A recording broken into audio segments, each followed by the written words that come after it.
Enfin, je vais vous faire le témoignage de comment j'ai rencontré Christ. Après, je vais vous dire que je connaissais, en fait, j'avais déjà une connaissance de Jésus, de Dieu, du Saint-Esprit, parce que par rapport à ma famille, nous sommes une famille chrétienne, mais plutôt de religion. Je n'avais pas de relation avec le Seigneur. Je suivais plutôt une religion à l'époque. J'étais catholique. Mais j'ai quand même fait, puisqu'on a un parcours quand même dans la religion catholique, quand on est enfant, on fait le catéchisme, on nous parle de Jésus, on nous parle de sa résurrection. Donc j'avais déjà une petite connaissance, mais je n'avais pas de relation. Et en fait, j'étais pas une fille non plus qui faisait des bêtises, enfin comme on peut dire, qui sortait beaucoup, qui allait en boîte souvent. Non, j'avais pas une vie, on va dire, j'étais plutôt assez calme. Je savais ce que je voulais, je savais ce que je faisais, j'étais pas, voilà. Mais comme tout le monde, on a tous des côtés en nous un petit peu, on pêche tous, tantôt d'une manière, tantôt d'une autre. Et moi, j'ai rencontré le père de mon fils. J'ai un petit garçon, et j'ai rencontré le père de mon fils. J'avais 18 ans. Et lui, il en avait 19 à l'époque, donc on sortait ensemble puisque on n'était pas dans le mariage, donc on sortait ensemble, on se voyait, on a même habité ensemble. On est resté 15 ans ensemble, donc on est resté très longtemps ensemble. Je l'ai rencontré, mais c'était mon premier copain. Et on a décidé d'avoir un enfant beaucoup plus tard. Hein. Et je pense que c'est en fait ce qui m'est arrivé. C'est lié aussi à ça. Pourquoi je vous en parle? Parce que c'est lié aussi à ma relation avec le père de mon enfance qui m'est arrivé. Parce que j'étais dans une relation qui était un petit peu, on va dire toxique pour moi. Je ne me suis pas rendu compte tout de suite, mais c'est avec du recul que je me rends compte que c'était une relation qui était un peu toxique. Pourquoi? Parce que le père de mon fils ne me frappait pas, mais il avait des paroles qui étaient très très difficiles et très dévalorisantes à certains moments, et parfois je ne savais pas comment lui parler, par exemple, et je savais pas comment commencer une phrase avec lui ou des choses comme ça, mais il n'était pas toujours comme ça, c'est que ça pouvait lui arriver d'être comme ça. Et donc on a eu notre petit garçon, et quelque temps après la naissance de mon fils, en fait je travaillais, puisque je travaille, j'étais à mon travail. Je me suis sentie alors je ne sais pas comment expliquer, mais avant ça, comme ça n'allait pas très très bien avec le père de mon fils, ma sœur m'avait conseillé justement d'aller passer un petit jour chez ma mère, parce que comme notre mère, comme moi j'habite en appartement et tout, et que notre maman avait a une maison, donc elle m'avait conseillé de passer quelques jours chez ma maman, ça allait me faire du bien, etc. pour par rapport à tout ça, pour prendre du recul et tout ça. Donc je suis allée chez ma mère, et j'avais déjà un petit peu des comportements un peu bizarres, on va dire, pour les autres autour de moi. Mon comportement leur semblait bizarre parce que je disais certaines choses qui étaient incohérentes à certains moments, alors que je ne suis pas comme ça, mais là je disais des phrases qui n'avaient aucun sens à certains moments, et ma maman avait remarqué, mais elle m'a pas dit, en fait. Comme elle a remarqué, ce qu'elle a fait, parce que ma maman elle est morte maintenant, elle est morte. Ça fait quelques mois, bientôt 1 an. En juillet, ça va faire 1 an. Et donc, faut savoir que ce qui m'est arrivé, c'était en 2018. Hein. Ce que je vous raconte là, c'est quelque chose qui s'est fait en 2018. Et donc, ma mère a remarqué mon comportement. Donc, elle a, comme elle est chrétienne, elle a vu que c'était spirituel, ce qui m'arrivait. Elle a compris que ce n'était pas quelque chose de normal. Donc elle a pris sa Bible, et elle a commencé à lire avec moi des passages de la Bible, à prier avec moi, vraiment à rentrer en profondeur dans la Bible avec moi et tout. Mais bon, moi, comme c'est ma mère, je lui fais confiance et tout, donc elle lisait avec moi, donc j'avais aucune crainte, je faisais exactement ce qu'elle me demandait de faire, donc je lisais les passages avec elle, et j'étais là, on a prié, et il s'avère qu'on a prié toute la nuit. Et le lendemain, normalement, je travaillais. Donc on a prié toute la nuit. Elle a prié avec moi toute la nuit. On était debout. On a prié. Mais c'est par la suite que j'ai compris ce qu'elle avait fait avec moi. Mais au début, je comprenais pas. Et c'est à la suite, après tout ce qui m'est arrivé, que j'ai compris ce qu'elle avait fait. Et elle a commencé à prier. On a prié. On est resté. Et puis le lendemain, j'ai dit bon, je vais travailler. Parce que j'ai dit maman, je vais travailler. Et pourtant, je n'étais pas si bien que ça, mais comme je suis quelqu'un qui j'aime quand je commence quelque chose, j'aime terminer et puis j'aime mon travail, j'aime ce que je fais, voilà. Donc je dis je vais travailler et j'étais chez elle et tout. Elle me dit mais non, mais je suis sûre que tu vas aller travailler, t'es pas obligée. Je dis si, je vais travailler et tout. Donc je suis partie au travail et quand je suis arrivée au travail, j'ai commencé à avoir un comportement très bizarre, on va dire psychoactif, enfin c'était vraiment très bizarre. Donc les collègues, j'ai un responsable, il y avait un responsable qui était présent. En plus j'étais en réunion de service ce jour-là et il faut savoir que j'étais sortie du congé maternité, mon fils avait que 4 mois à l'époque. Donc c'était tout frais, je venais d'être maman. En plus à ce moment-là, je trouvais que le père de mon fils ne m'aidait pas plus que ça et on voulait avoir un enfant tous les deux. Donc c'était difficile pour moi déjà le fait d'être mère. Je voulais un enfant, mais j'avais jamais expérimenté. Donc je connaissais parce que ma sœur avait un enfant, mais c'était pas mon enfant. Donc il n'était pas H24 avec moi. Ses enfants n'étaient pas H24 avec moi. C'est moi j'ai connu et puis bon ma maman m'a expliqué, ma sœur aussi. Mais quand on vit la chose, c'est différent. Et puis chaque enfant est différent, donc voilà. Et donc il y avait mon fils qui avait 4 mois à l'époque, donc j'ai repris le travail parce que j'étais sortie du congé maternité.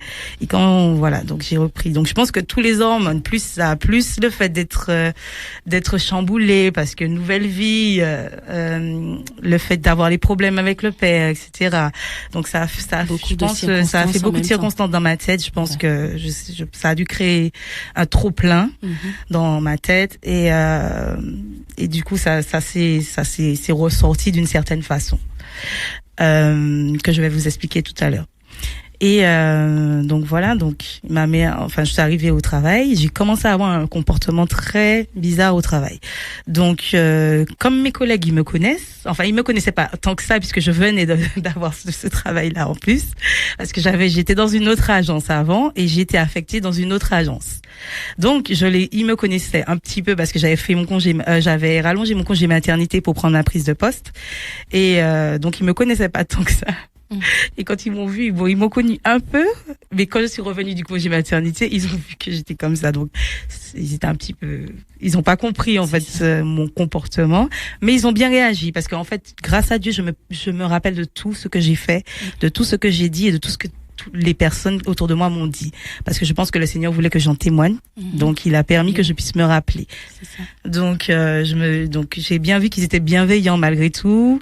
Ils ont remarqué, et comme il y avait en plus en réunion de service, donc tous les collègues étaient présents, il n'y avait pas encore le Covid, donc on était en salle, et donc ils ont remarqué, donc ils m'ont mis dans un bureau à part avec un des responsables, et donc il a discuté avec moi, il m'a posé des questions, mais des questions très c'était des questions pour savoir si je savais ce que je disais en fait.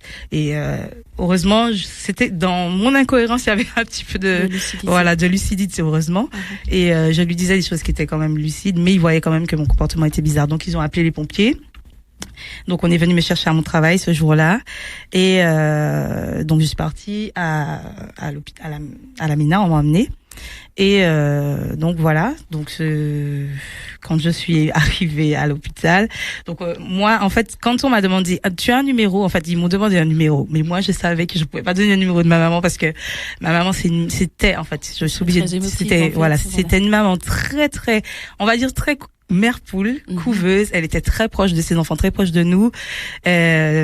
Franchement, et je savais que, pourtant j'étais pas bien, mais je savais que si je lui disais, si je donnais le numéro de ma mère, parce que je le connaissais par cœur, que elle allait pas supporter de me voir comme ça, elle allait se affolée, voilà.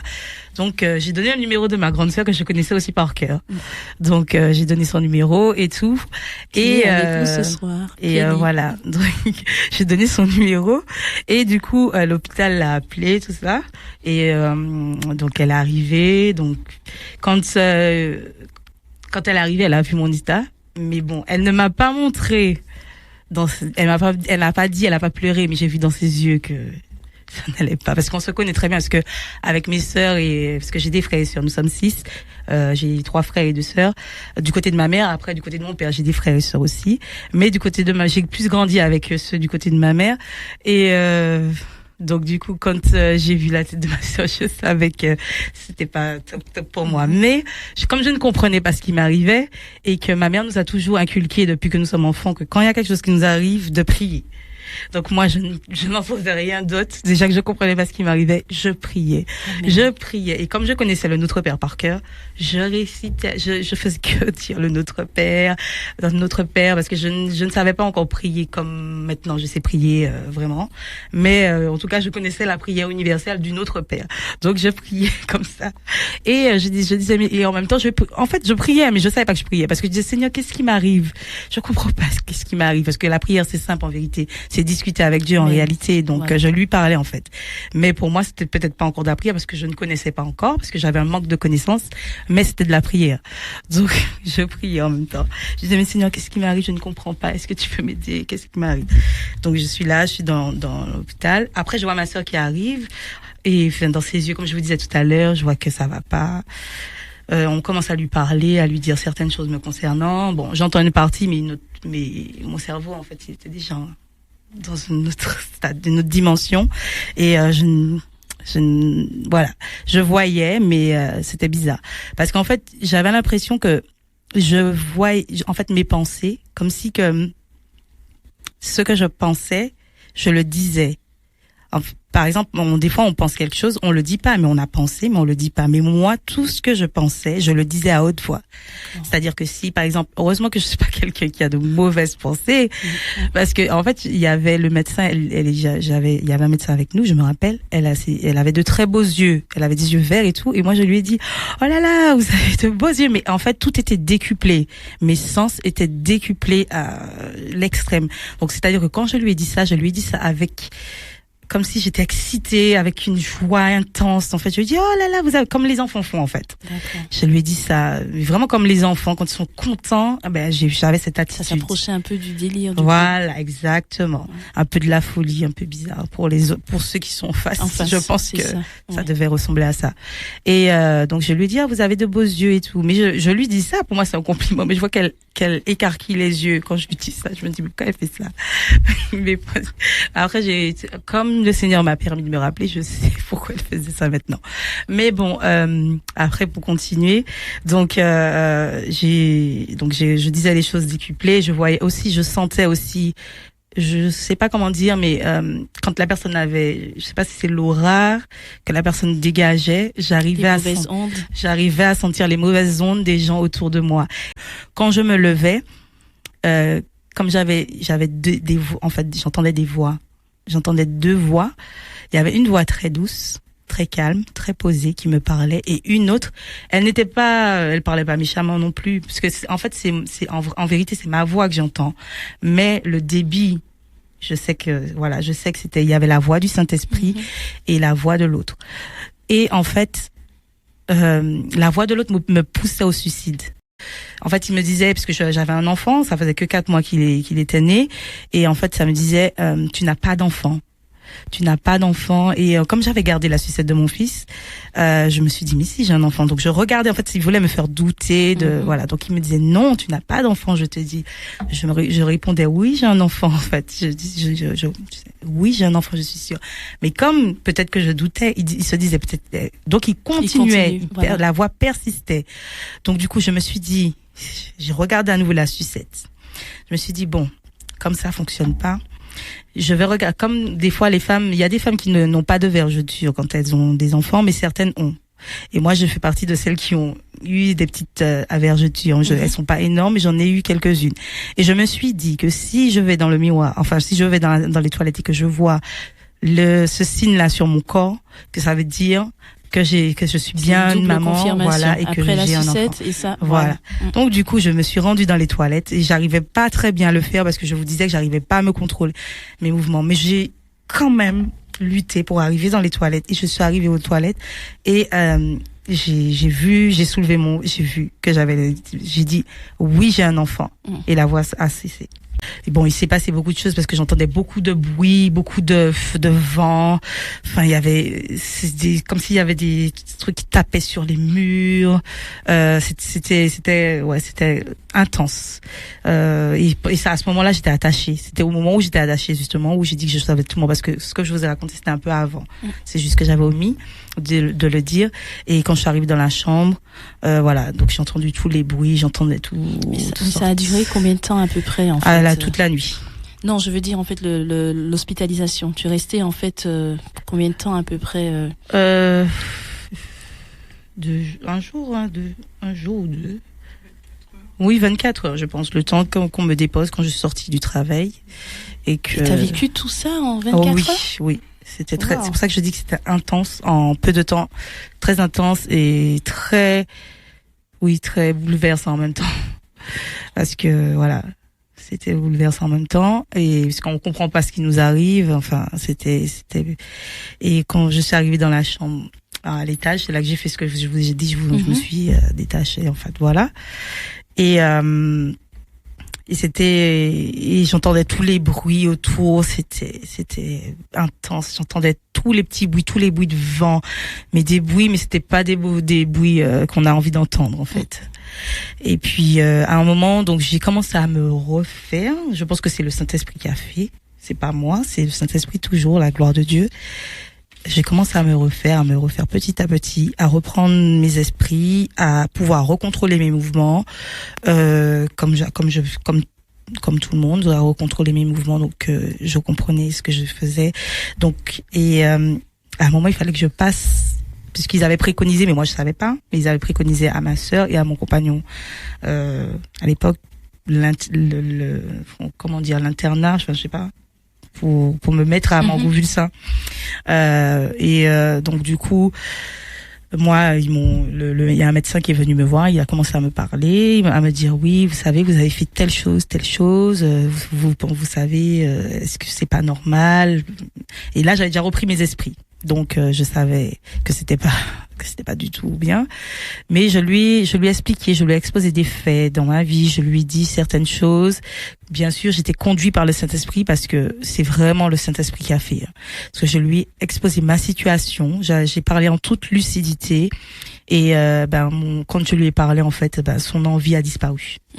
Mais ça, je dis merci Seigneur, gloire à Dieu, je glorifie le Seigneur pour ça, parce que je ne suis pas arrivée en hôpital psychiatrique, je suis encore avec mon fils. Bon, par la suite, voilà, je vais vous raconter un peu avec son père, donc on s'est séparés puisque, comme à la suite de ça, je suis sortie à l'hôpital, gloire à Dieu. J'ai commencé justement parce que par rapport à cette expérience, puisque le Seigneur, en fait, m'a dit, tu es guéri. Quand je suis sortie de l'hôpital, enfin un peu avant, avant d'arriver dans ma chambre, il m'a dit, tu es guéri. Et j'ai entendu clairement. Mais moi, je pensais que j'étais guérie par rapport à ce qui m'était arrivé, en fait, par rapport à autre chose et tout. Mais je me suis rendu compte par la suite que c'était pas une guérison comme je pensais, mais c'était une guérison divine. Et c'était vraiment la guérison de mon âme, de mon esprit, de mon corps, de mon être, de tout. Et que ma vie allait changer justement à partir de ce moment-là. Donc, quand il m'a dit, tu es guéri. Donc, et je suis rentrée chez moi et là mon comportement avait radicalement changé, mais vraiment radicalement, parce que ce qui m'est arrivé, en fait,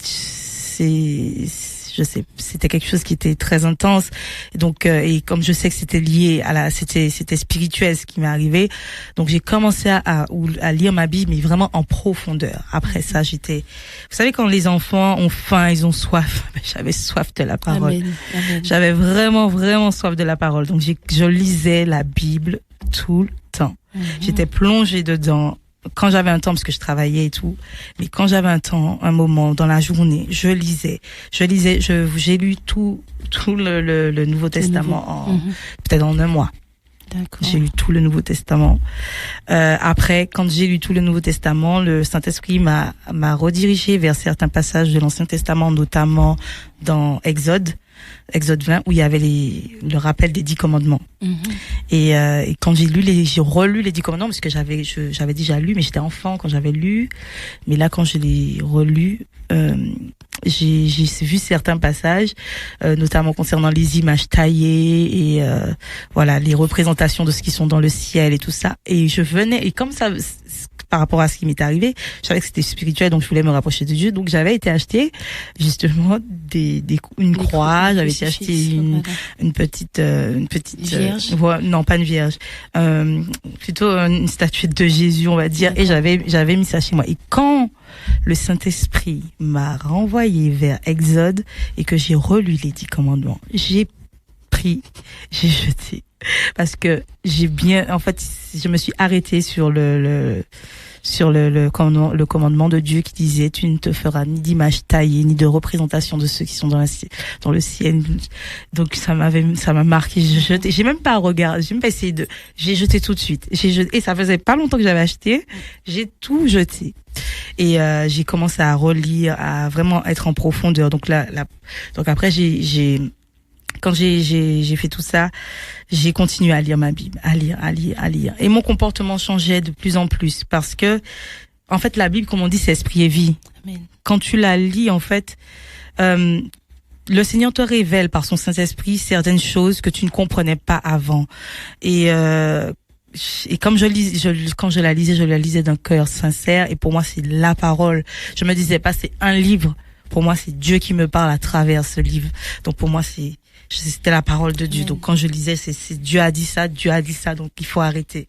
Et au début, à un moment, je disais à ma sœur, mais il faut acquérir des compétences, etc. Il faut expérimenter, il faut se former, voilà, pour pouvoir. Et c'est pour ça que le meilleur formateur, celui qui enseigne le mieux, en tout cas pour la vie spirituelle, c'est le Saint-Esprit. Et quand j'ai commencé à lire la Bible, je sais que c'est là que j'allais trouver mes réponses. Ce serait dans la Bible. Donc c'est pour ça que je me suis pas tournée ni vers un prêtre, ni vers un pasteur au début. Je me suis tournée carrément vers la Bible et j'ai commencé à chercher mes réponses dans la Bible. Donc c'est le Saint-Esprit qui m'a enseigné au début. Et puis par la suite, je cherchais une église.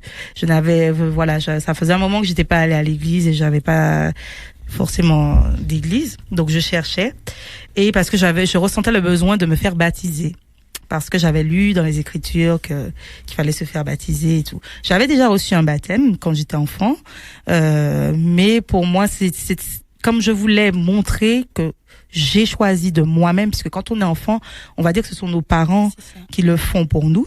Mais moi, j'ai grandi, j'ai compris que Dieu a donné sa vie pour moi et qu'il est mort à la croix pour me sauver. Donc, je voulais montrer aussi que j'ai décidé, puisque c'est un choix qu'on fait, parce que personne n'oblige, parce que le Seigneur, il est bon, il nous dit qu'il a mis devant nous la vie et la mort. Il nous donne un conseil de choisir la vie, mais il nous oblige pas. Le Seigneur oblige personne. Et là, il m'a pas obligé, mais je voulais le suivre. J'ai décidé de prendre ma croix et de le suivre. Donc, j'ai fait ce pas. J'ai voulu me baptiser, mais je n'avais pas encore d'église. Donc, comme il y avait une sœur qui partageait sur les réseaux sociaux à l'époque, donc j'étais venue vers elle. Je lui avais dit: est-ce que tu as une église? Est-ce que tu connais une église où je pourrais me faire baptiser, etc. Parce que je savais qu'à l'église catholique, ils m'auraient pas baptisé une deuxième fois, parce qu'ils le font quand qu'on est enfant. Donc je me dis: est-ce que tu as une église? Tu connais une église et tout? Et puis elle me dit, mais moi je peux te baptiser et tout ça. Mais comme je pense que le Seigneur l'avait utilisé à ce moment-là pour qu'elle puisse faire cela. Peut-être parce que j'étais tellement zélée, j'avais tellement le feu, j'avais déjà reçu le baptême du Saint-Esprit, j'étais tellement zélée, et je pense que le Seigneur l'a utilisé. Donc un jour, il y avait ma sœur et ma maman, elles ont toujours été présentes dans tout quand je regarde. Elles étaient là, et je leur dis, je vais sortir et tout. Elles étaient chez moi. Je leur dis, je vais sortir, mais le Saint-Esprit m'avait dit de dire à personne. Donc j'avais ni dit à ma maman mais elles ont compris puisqu'elles m'ont dit après qu'elles avaient compris que c'était ça. Mais moi, en tout cas, c'est pas moi qui l'aurais dit. Donc je n'avais rien dit, et j'ai fait mon sac, j'ai mis un vêtement dedans et tout, et j'ai été à Absalon à l'époque. J'avais été à la rivière à Absalon, et la sœur m'a plongée par immersion. Là, j'ai reçu le baptême par immersion parce que j'ai plongé tout mon corps et dans l'eau, et que j'étais bien consciente, puisque c'est moi qui ai pris la décision, donc je savais ce que je faisais. Et elle m'a tenue, on a fait une petite prière, et puis j'ai plongé dans la rivière d'Absalon, et je suis ressortie ressentie en nouvelle créature. Je suis ressentie en nouvelle créature et ça s'est vu par la suite sur mon comportement parce que j'ai changé, j'ai arrêté beaucoup de choses, mais ça s'est fait progressivement. Ça s'est pas fait d'un coup. Bon, certaines choses ont été radicales, mais il y en a qui ont été progressives. Ça a été progressivement et donc voilà, mais c'était très intense. Du coup, après, je me suis refait baptiser justement pour avoir le papier, le document à l'église dans l'assemblée où je suis actuellement. Et donc voilà. Donc au final, je suis de baptême. Enfin trois. Donc voilà. Mais c'est Dieu qui fait, c'est toujours conduit par l'Esprit de Dieu et vraiment c'est Dieu qui fait. Et je remercie vraiment le Seigneur de m'avoir tiré de là aussi parce qu'il y a le témoignage du père de mon fils, puisque à force aussi je voulais ranger ma vie. Bien sûr, quand le Seigneur touche comme ça, tu veux mettre ta vie en règle, surtout quand tu lis la parole. Donc je voulais mettre ma vie en règle justement par le mariage. Et je lui en parlais puisque ça faisait déjà un moment qu'on était ensemble, ça faisait 15 ans puisque je l'ai connu à l'âge de 18 ans puisque j'ai actuellement 33 ans. Ça faisait 15 ans qu'on était ensemble, on s'est séparés en 2020 en plein Covid. Donc qu'on connaissait pas du tout ça, donc on s'est séparés à cette période-là. Et voilà, donc et c'est vraiment parce que le Seigneur aussi m'a conduit à me séparer de lui puisque je voulais me mettre en règle, donc je faisais tout pour me mettre en règle. Donc je lui disais, je lui parlais de mariage, etc. Mais il entendait un jour, le lendemain on parlait de mariage, le lendemain il faisait comme si qu'il n'avait pas compris ce qu'on avait dit, qu'on n'avait jamais parlé de ça. Enfin c'était un peu bizarre. Donc je me suis dit Seigneur, et je voyais qu'il avait tout le temps son portable avec lui, il dormait avec son portable, il allait aux toilettes, il restait 2 heures dans les toilettes avec un téléphone. Enfin bon, nous sommes des femmes, on n'a pas besoin de faire un dessin. J'avais très bien compris que c'était ce qui se passait. Mais je voulais mettre ma vie en règle. Et comme j'avais un enfant avec lui, donc je me disais, Seigneur, peut-être que c'est lui que tu as prévu pour moi. Donc j'ai voulu me marier. Mais le Seigneur m'a montré. Enfin, j'ai fait une prière. J'ai dit, Seigneur, si c'est lui que tu as prévu pour moi, tu connais mes motivations, tu sais que c'est parce que je veux me mettre en règle devant toi, que je vais être agréable à tes, je veux faire ce que tu me demandes. Donc, si c'est pas lui, Seigneur, montre-moi. Et pour de vrai, le Seigneur m'a montré qu'il voulait avoir une relation avec la voisine du dessus. Et donc, c'était compliqué. Et là, ça a confirmé le choix. Donc, du coup, j'ai annulé le mariage et tout. Et il voulait pas forcément partir de la maison, mais le Seigneur a permis qu'il s'en aille. Calmement, gentiment, qu'il s'en aille de la maison. Bon, c'était un peu difficile pour mon fils parce qu'il est parti le jour de la rentrée des classes pour mon fils, qui c'était sa première rentrée. Donc, je pense aussi que ça a eu des conséquences sur mon petit garçon. Mais en tout cas, le Seigneur va nous accompagner, il nous fortifie. J'ai ma famille avec moi, j'ai mes sœurs, j'ai des tantes, des cousines qui m'aident au quotidien, ma grand-mère, etc. Et c'est vrai que j'avoue que c'est pas facile parce que je parle comme ça, mais c'est vrai que c'est pas facile pour moi parce que d'être mère célibataire, parce que dans mon idéal, quand j'ai conçu mon fils à l'époque, je pensais pas que j'allais l'élever seul. Donc c'est pas facile d'élever un enfant seul. Et mon fils, il a beaucoup d'énergie pour ceux qui le connaissent. Et c'est pas facile.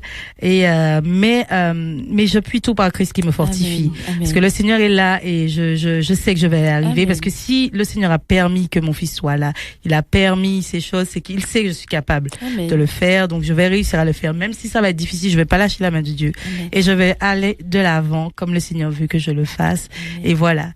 Et pour dire aussi que c'était une année entre l'année 2017. Donc il y a eu la mort de mon père.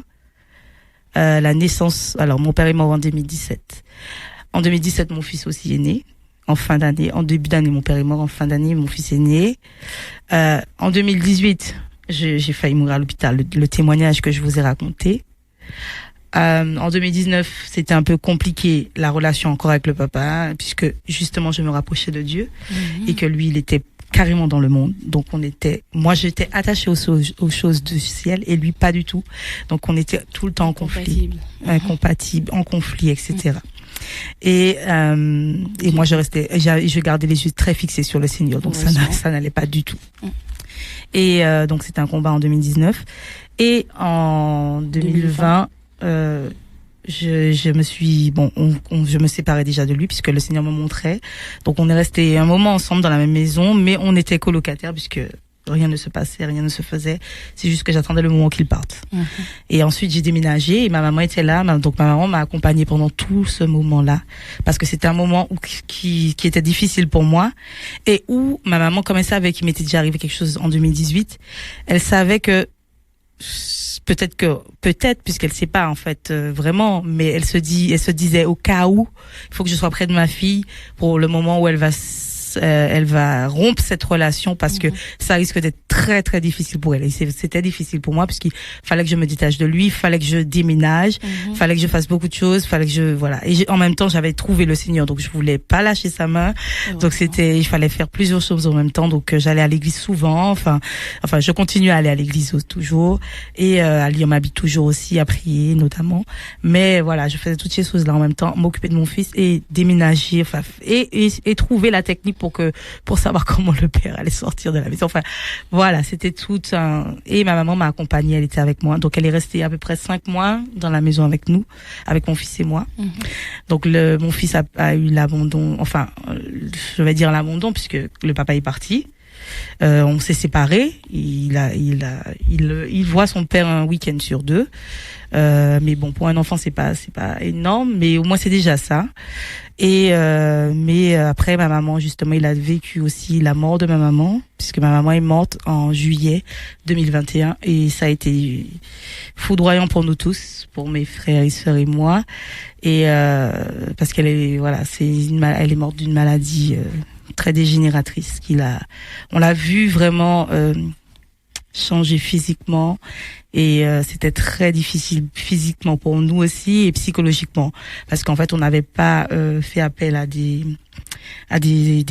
auxiliaires de vie. Donc nous sommes devenus les auxiliaires de vie de notre maman, mes sœurs et moi, et puis un frère aussi qui était en Martinique, mais avec mes sœurs surtout. Et il y avait 2 frères là-bas qui sont rentrés, qui ont essayé de rentrer comme ils pouvaient puisqu'ils travaillent. Et on s'est occupé de notre maman qui était en fin de vie puisque en 2020, tout ça, quand je vous raconte, ça s'est fait en 2020. En 2020, je me suis séparée de mon fils, ma maman était présente, on ne savait pas qu'elle était malade. Et c'est au fur et à mesure, en fin d'année, en décembre 2020, que la nouvelle est tombée. On nous dit que notre maman est malade. Donc c'était vraiment difficile. Une succession d'épreuves. Une succession d'épreuves qui s'est passée dans la vie. Donc c'était difficile aussi la mort de notre maman parce qu'elle était très présente dans notre vie. D'ailleurs, comme je vous disais, elle m'a accompagnée, elle était là, elle a toujours été là avec nous. Et c'est vrai que j'ai grandi aussi avec ma mamie. Puisqu'on est une famille, on habite sur un terrain familial, il y a la mamie, les oncles et tout, et les tatis, la sœur de ma mamie, la cousine de ma maman, etc., la marraine de ma sœur et tout. Et en fait, on a grandi comme ça. Moi, j'ai grandi toujours entourée de familles un peu. On n'était pas trop loin de la ville, mais on était un peu à la campagne. Et j'ai grandi avec beaucoup d'amour. J'ai connu mon papa un petit peu plus sur le tard, donc j'ai eu une relation avec lui plutôt vers l'âge de 16 ans, mais j'ai pas ressenti de manque par rapport à ça, puisque comme il y avait ma grand-mère, il y avait mes tantes, enfin j'étais bien entourée, ma sœur était là, donc mais c'est vraiment, c'était intense pour nous parce que notre maman était très présente et que quand elle est morte et de la voir se dégrader aussi vite, ça nous a fait quelque chose.